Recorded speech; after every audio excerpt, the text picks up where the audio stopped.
Yo, what up? Yo. So we just really want to do a video like this for a while now. Yeah. So it's like every time we go on an event, it doesn't matter if it's like big or small, but we have Formal or informal. we watch like a marathon of movies, right? We want to do like a debrief because there's no way we have enough time, to review all these movies individually, especially our upload schedule is really kind of bad and It's it's all over hard the to be place. timely. Yes. And whatever videos that we say we're gonna do, like baby reindeer and whatnot, it will come. It just takes time, and we're not gonna do you want to watch something timely, go watch somebody else's channel. We just want to share our experience with all the movies that we watch eventually, and get even the shows, TV shows Yeah. at one point, right? Alright. So for this inaugural sub episode, we're gonna call it. So yeah, we went to the second Halloween-thon hosted by our gracious host Suresh. We co-hosted. We co-hosted because we curated these rounds again, I guess, right? Yeah. Right?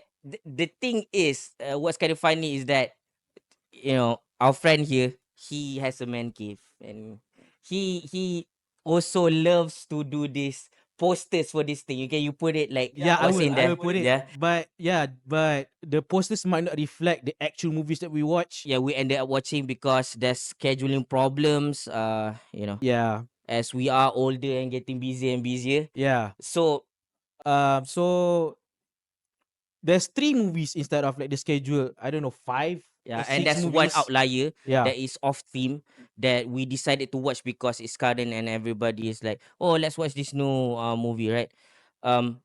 So what we're doing here is we're going to give like a short burst, like really mini reviews, so Yeah. to speak, for these movies. And we're gonna try to do it for other slots in other places as In well. the future, maybe. Yeah, So hopefully. the idea of this time is just okay, we're a fan of Halloween because obviously, as we like to speak English a lot, there are other reasons, right? But one Yes. of the reason is we have more exposure to English speaking media. For example, stuff from the US, the UK, Australia, and Canada, Yes. places like that, right? So we tend to see the specials, and I kind of find Christmas specials to be tacky and really hallmark, so to speak. Oh yeah, very hallmark. Yeah. Yeah. Yeah. From the company that still tries to sell greeting cards. Hey, bestie with the quirky personality. I need a fresh start. I think I'm gonna go to rural Iowa. Okay, well, don't freaking complain to me when you can't find a good salon out there. It's freaking Iowa. I just need a reset. Like, enough of all this hustle and bustle. I fly out in an hour. An hour? Oh, go to the airport. LaGuardia's packed this time of year. Why'd you book a flight in an hour? Yeah. So, but Lifetime then channel hallmark, yes. I watch the Halloween stuff. Usually they're good, especially that community Halloween thing. And Werewolf by Night. Yeah, Werewolf by Night. Like, Yes. come on, like Nightmare Before Christmas. It's like straight up, like our sentiment right now that Christmas kind of sucks. So let's invade Christmas with Halloween, or in this case, invade Halloween with Christmas. That's the whole plot, right? They want to bring Christmas to Halloween. Yeah. But the idea is, if you really watch the movie, Halloween is too cool, man. It can't be evaded by Christmas. Okay, this is nothing religious at all. And if you really pay attention, for over years now, a lot of people on that side of the world, most of them are not religious. So there's nothing to do with devilish stuff Yeah. or otherwise. And where we say we love Halloween, we're not like saying anything in that route. We just enjoy the media that comes with it, And enjoy the exploration of the macabre in cinema. And I may mention this before, passingly in other videos, but in like a podcast that was released a long time ago, that I started to get into horror for the past 4 years. And before that, I thought every horror is like Saw, so I was kind of scared of it. And but then now we know that there's so many facets of horror. yeah, so we love to we're fascinated by it. So that's why this is like the second year we decided to curate a bunch of movies. Yes. All right. So Let's start first with with the the Outlier. Outlier. There's Right. nothing to do with the theme, by the way. Which is Telekinesis Telekinesis by Syafiq Yusof. So we watched this on Astro first. This is the second collaboration of Syafiq, Yusof, and Nazifdin, who previously collaborated in Sheriff. Yeah.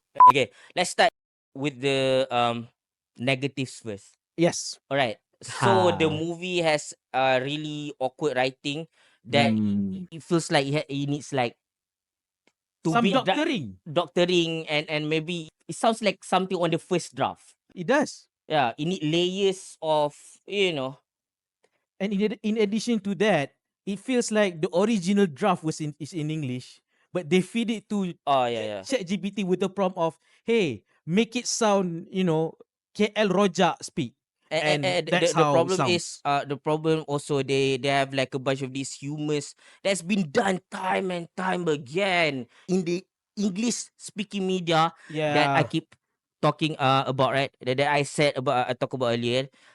We watch a lot of them and they're very like recycle is just translated to Malay And and when Rojak and it sounds really bad. and then we try to translate it into how we talk, or rather just translate that to Malay and then speak as if the English one but just in Malay, it just doesn't feel right. It feels stiff, very stiff.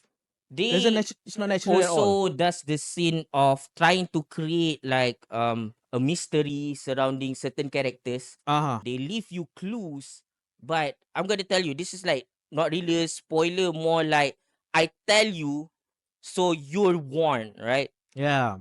It's not gonna be what you thought it's gonna be. It's gonna be like, oh, suddenly, oh, there's another character. It's like it resembles that one stupid movie we watched, The Farm. Oh my god, that Yeah. was The Tamil terrible. slasher movie from Yeah, Malaysia. if Terrible. you know, you Very. know. If you don't, good. Do not know. You don't need to know. Avoid at all costs. All right. Yeah.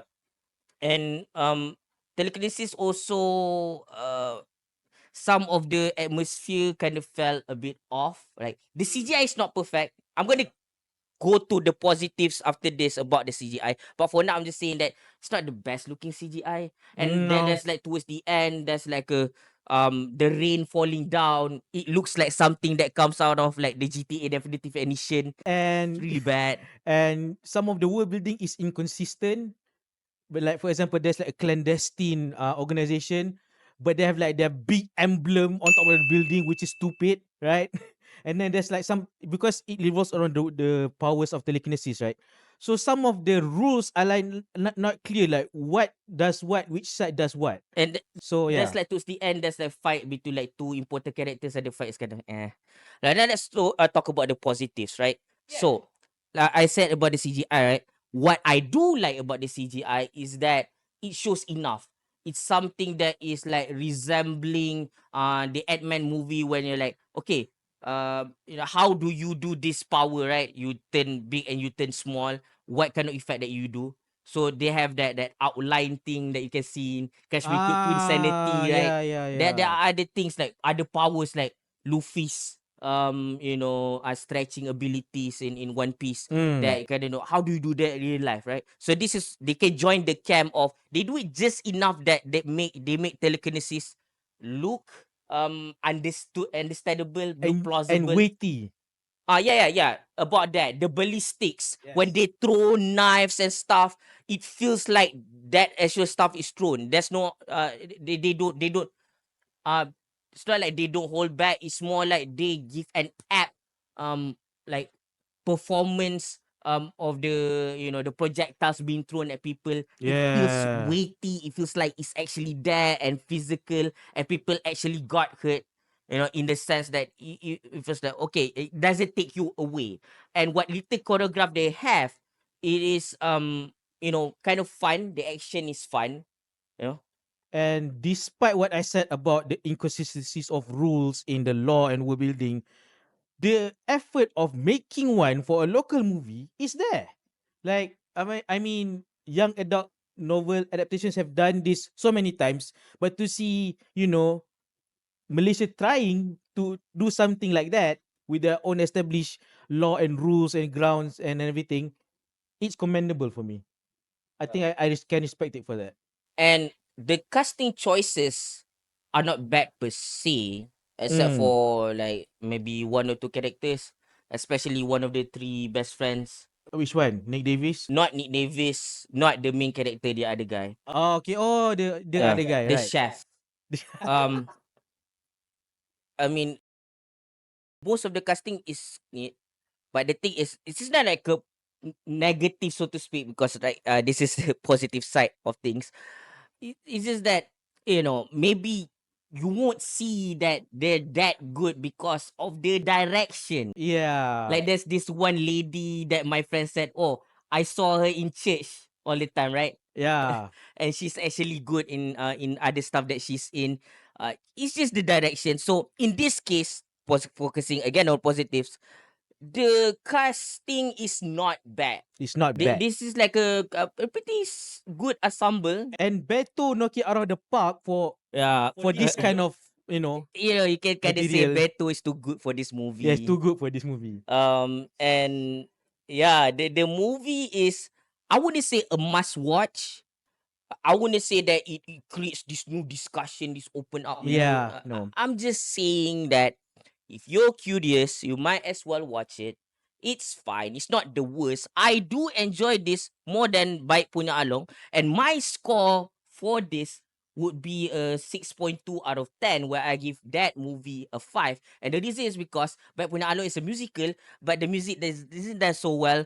While this one, it is an action movie. The action is done pretty well, at least the action part. And for me, I would just give this movie a 6.5 out of 10. I mean, I know what I say. It sounds positive, you know, it sounds positive, but there's just so many things to improve.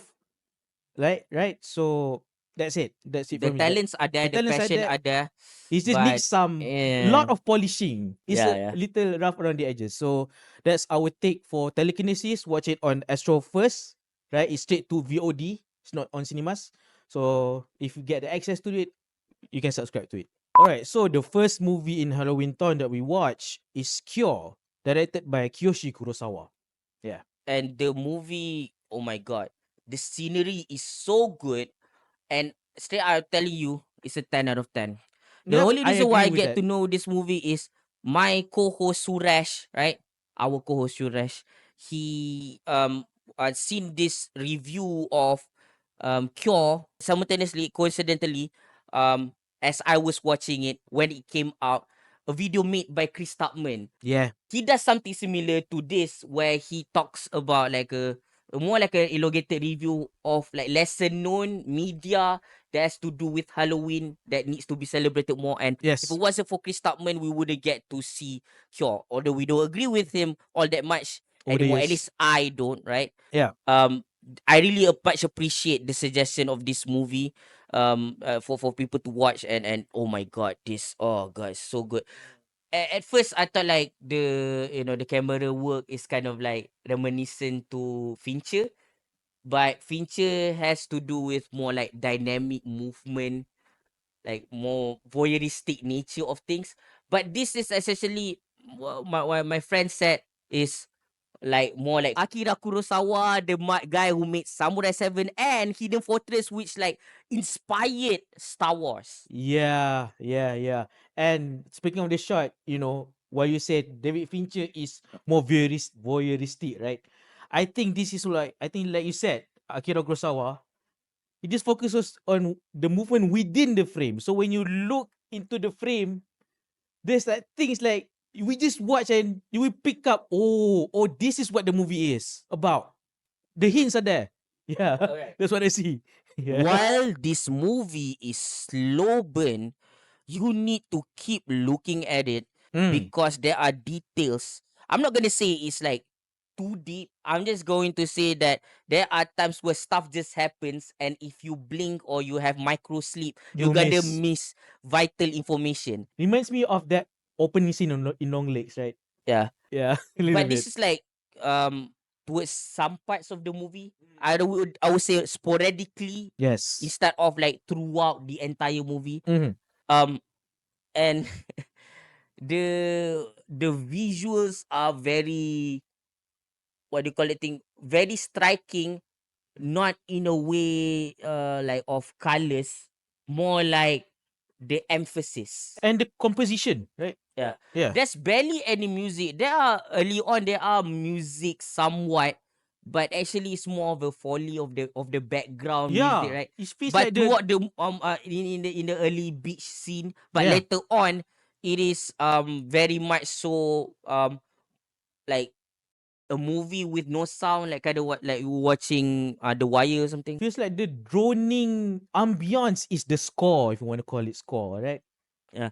This movie talks about psychology, it talks about civilian wars, and it is a very viciously violent movie. Oh. And despite that, because of the sober nature, it just gonna come to that, but it won't be the whole movie. And there are early on in the first 5 minutes, there's only like some kind of like Oh fun no. music to a really messed up, a really fun Yeah. music to a not fun scene to watch. It's like Yeah. Cognitive stuff just dissonance. happens and you're like, oh my god. Okay, now this is I think it is a reaction to what I saw. Oh my god. All right. I warn you, there's violence, there is like some minor sexual content here. Yeah. Gladly, from what I understand, no RAPE. Yeah. But oh my god, there are corpses of animals and humans Mm, alike. yeah. And it is the thing. The movie is not indulgent. It only shows you those when the time comes. Yeah. And from the interview that I saw, the 21-year-old at the time who's hired to play the villain, the antagonist essentially, like it's very apt choice, because like if you want to depict someone who wants to create changes in society, it should be a young lad, right? Because with them comes new ideas. But it's so good because it also relates back to ancient philosophies from the 19th century. If you watch it, there's something to do with psychology from back then, something to do with hypnotism and stuff like that. And it is very much so, what do you call that thing? A story of history repeating itself. Mm. And it feels very like Death Note, in fact, when I say something about that. Oh yeah. Death Note was, the manga was created in 2003. The manga, The right? manga, while the movie is in 1997. So Yeah. probably Cure is created in 1997. Yeah, so probably maybe, Cure inspired Death Note. Who knows, and right? and in a way, like kind of reminds me of Silent Hill 2, because there's Oh. like a theme of the main character resenting someone. Oh Yeah, this yeah, movie is yeah, also like yeah. very very heavily emphasis on resentment. And yeah, I mean the director himself is, inspired by Jacob's Ladder, which inspired Silent Hill 2. So that tracks, right? And the thing is, when you look at the visuals, it absorbs this like, okay, I didn't see this movie yet for some reason. Was it Science by M. Night Shyamalan? Was it like that, the water Science, thing? yeah, science. There's like some things that have to do with water and fire and such. It's not so much as the elements themselves, it's what comes with the elements. Like for example, fire, if you really look at a bonfire in the middle of the night, there's something relaxing about that. And that kind of helps with the psychology of hypnotism. And dude, this movie nails it. It's a Yeah. 10 out of 10 for me. Perfect. Must watch by all film buffs Yeah. and all horror buffs. You must watch Cure at one point. Yeah. Great, man. Okay, so the second movie in Halloween-thon is When Evil Lurks, an Argentinian movie directed by Damien Rugna. I hope I say your name right. So this is, I don't know what I expected from this movie, honestly. What's your expectation? My expectation is this, alright? If you ever watch Rec 2, and then you watch the ending, and they're like, alright, I want the next Rec to be, just like what people expect from Joker Folie à Deux. Mhm. You want, people to paint the town red, so to speak. But by that we mean a massacre on the town Mhm. with the blood being the red, right? Yes. But Oh god, I'm kind of disappointed because okay, if you ever heard of the movie Pontypool, instead of talks about like the horrors happen outside of the radio station, they just hear the horrors happening. Mm-hmm. I haven't seen that movie yet, but that is kind of the point. So when you have movies like this where it's about the possession, spiritual stuff being the spreading, like for example, you cannot shoot these things with a Yeah. gun because then it spreads like straight to other people and people become crazy. Yeah, people are going to lump all of this together as zombie movies, right?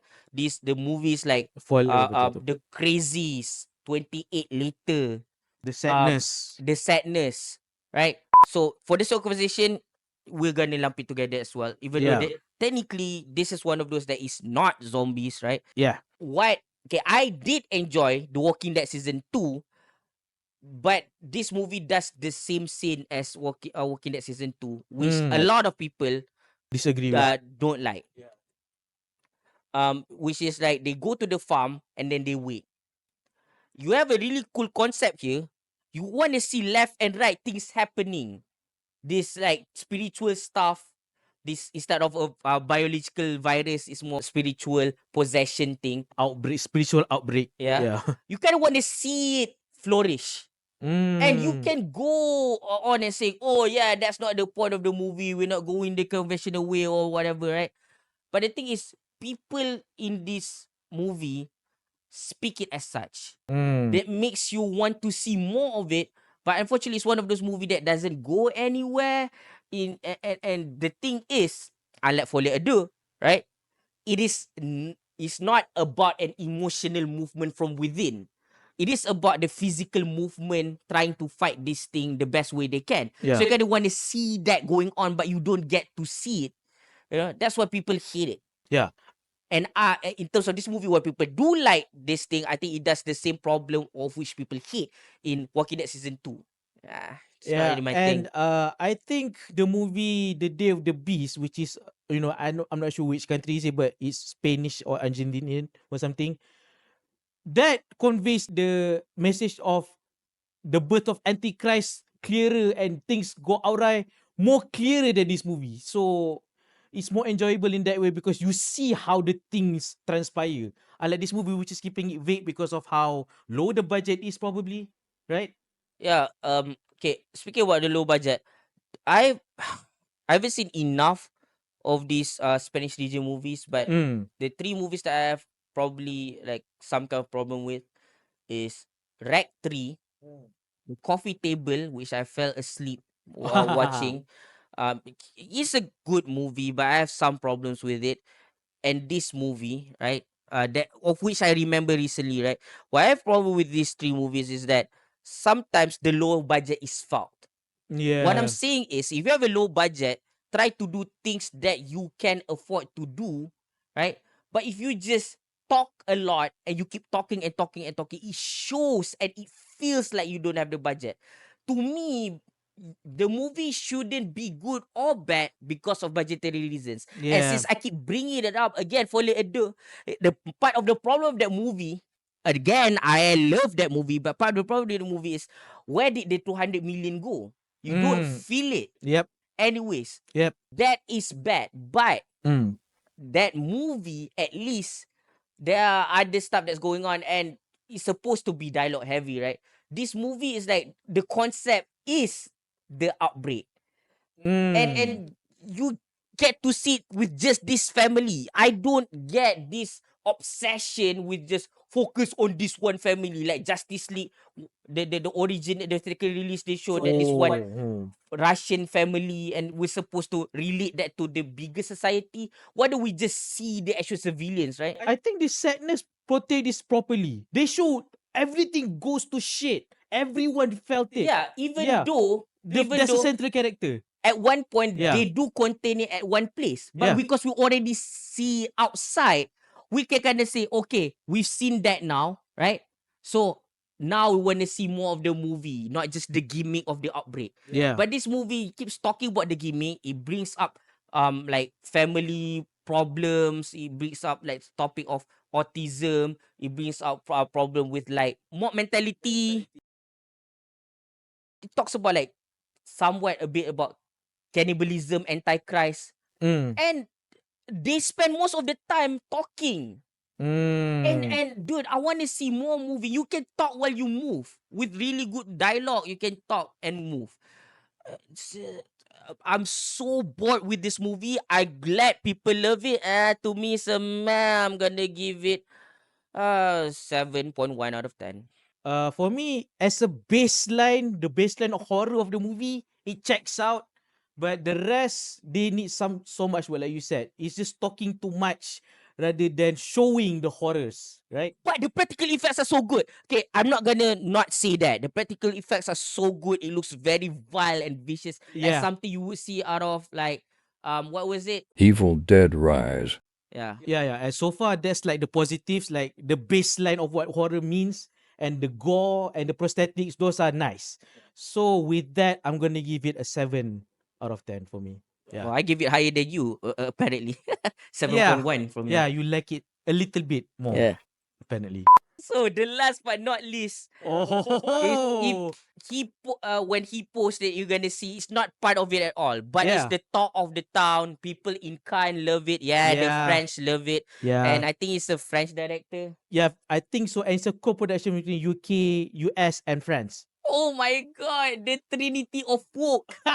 No wonder they love this shit, man. And the thing is, the director is also a woman. So if you find that this movie is degrading women, remember, it's women also, women doing it, right? Yeah. So you cannot, she's the writer and the director, and the two main characters are women. Yeah. So you don't talk about male gaze, man. Yeah. Stop freaking talking about male gaze. Yeah, If yeah. anything, it's female gaze. How women see men seeing things. So if yeah, anything. of course we're talking about The Substance. Yeah, directed by Coralie Farget. I'm sorry if I butcher your name. But yeah, so the movie is about a fading superstar going through the motions, trying to be relevant again. And she took the substance and shit happens. The Substance basically is about cloning yourself and causing a duality Yes. that essentially becomes a split of a personality.